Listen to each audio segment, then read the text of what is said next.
drawing conclusions while we read fiction or nonfiction text. Drawing conclusions is when we use what we read in the text and we combine it with what we already know in order to figure out what characters might say or do. And if we're reading nonfiction, we use what we read in the text and what we know about a topic as a way to infer something that's not stated in the text. It's a bit like taking different things from the text, combining it in your brain with what you know, and coming up with something new.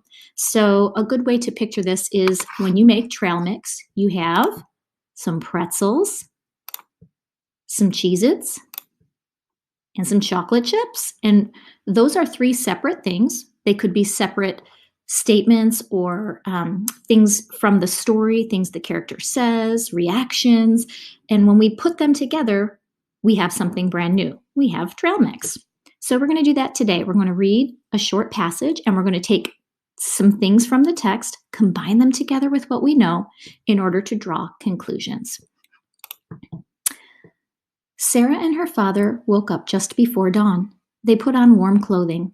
After quickly eating some breakfast, they went out to the garage to get the tackle box, poles, and container of worms. They got into the car and drove to their lucky spot.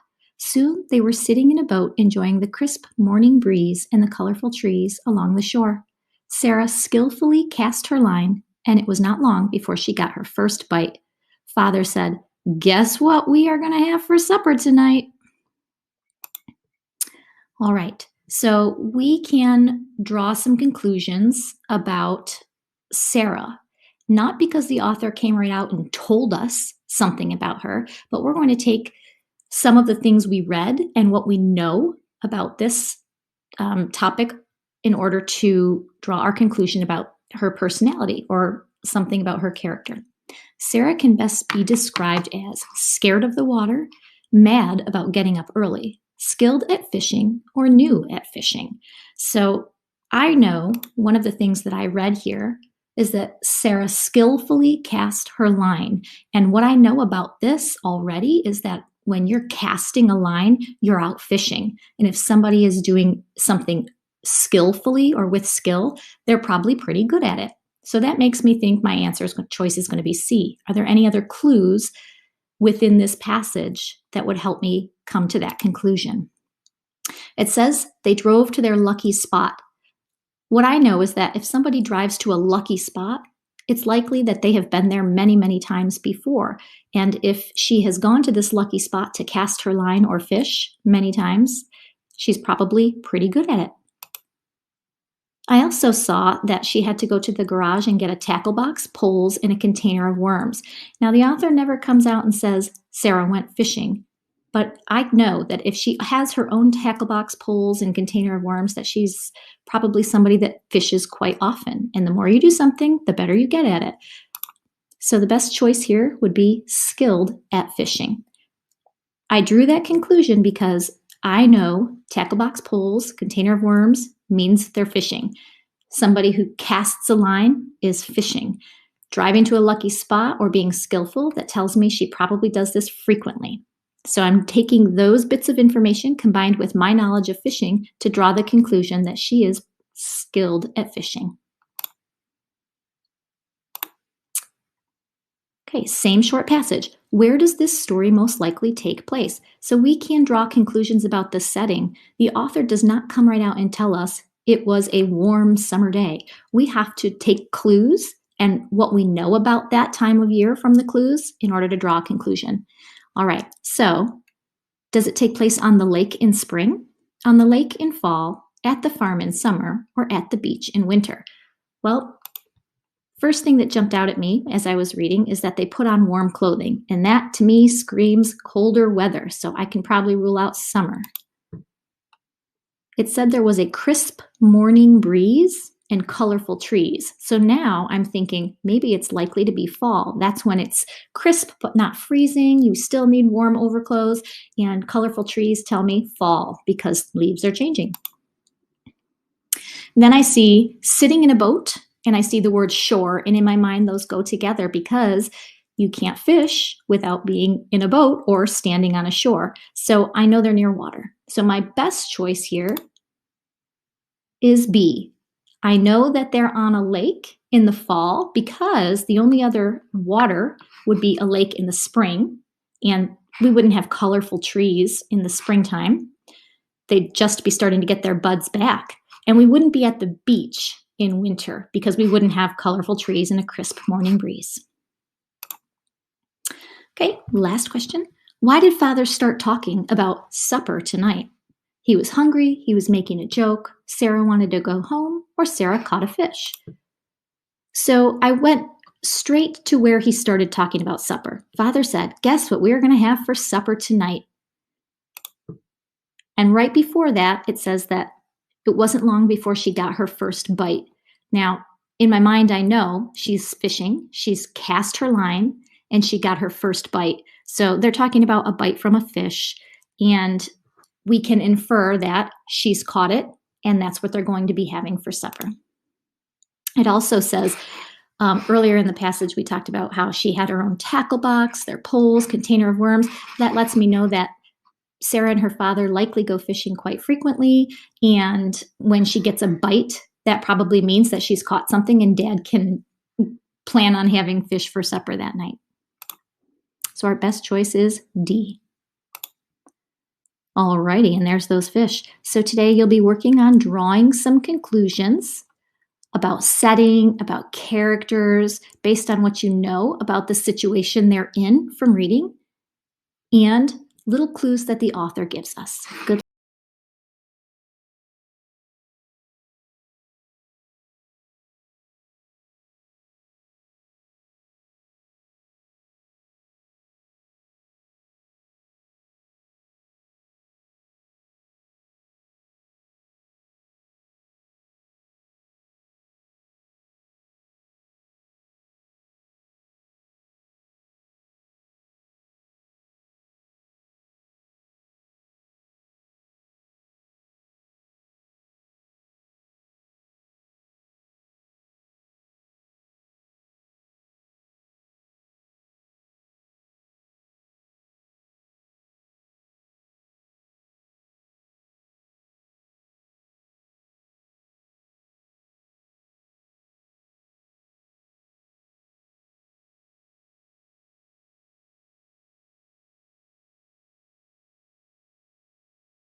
We are going to try and answer a question today. What is a summary? Summaries can kind of be a little confusing, so we're going to go through some steps and see if we can figure out what a summary is.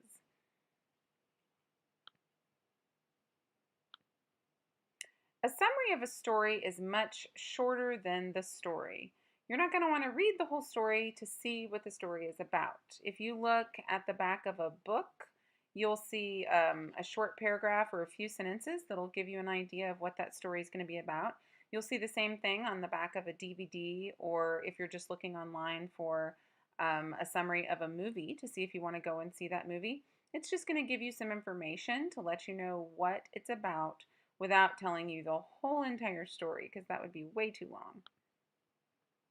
Summarizing is telling the important events or ideas in a story in your own words. So you're looking at things like the main idea of the story and the main characters and the main events that are important to the story, but not every single thing that happened.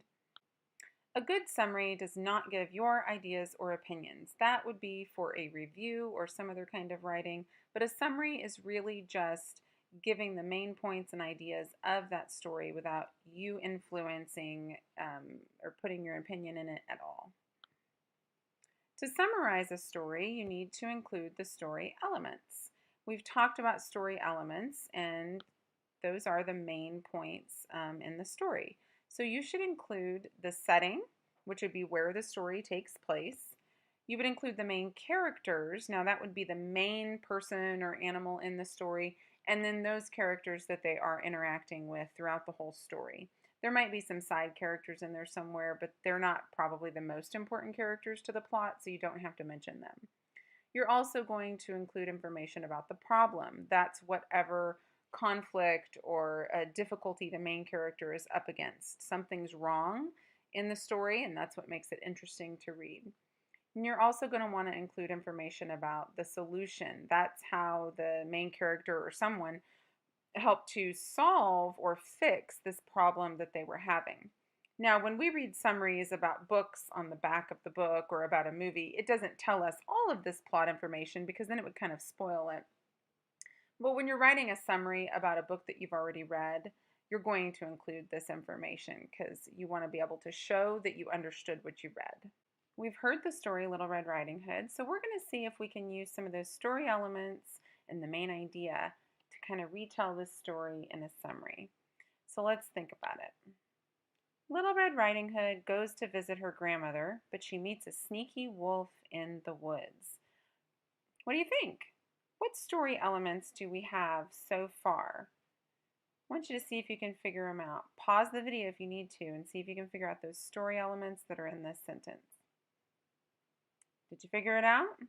We've got the main characters. We've got Little Red Riding Hood, and we've also introduced this sneaky wolf, and we've mentioned the grandmother.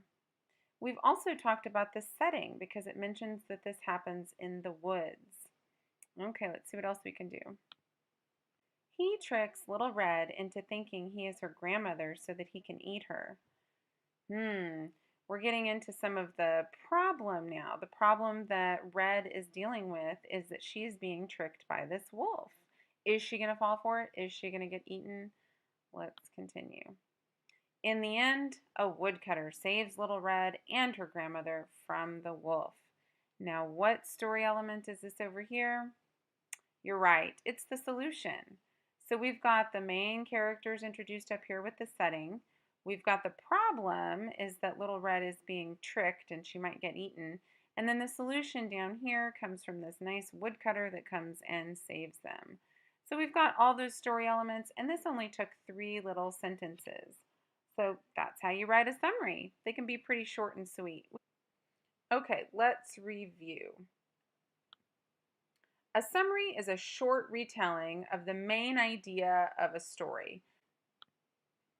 A summary includes only a few important details. Whatever is really important to the plot, to that problem and solution, you can include, but you're not going to include every detail about how it was fixed or maybe even the other ways that the character tried to fix it before it was finally fixed at the end. You can use the story elements to help you summarize a story. So, looking at the setting, the main characters, the problem and solution, those are going to be the main things that you're going to want to include in that summary. And that's pretty much it.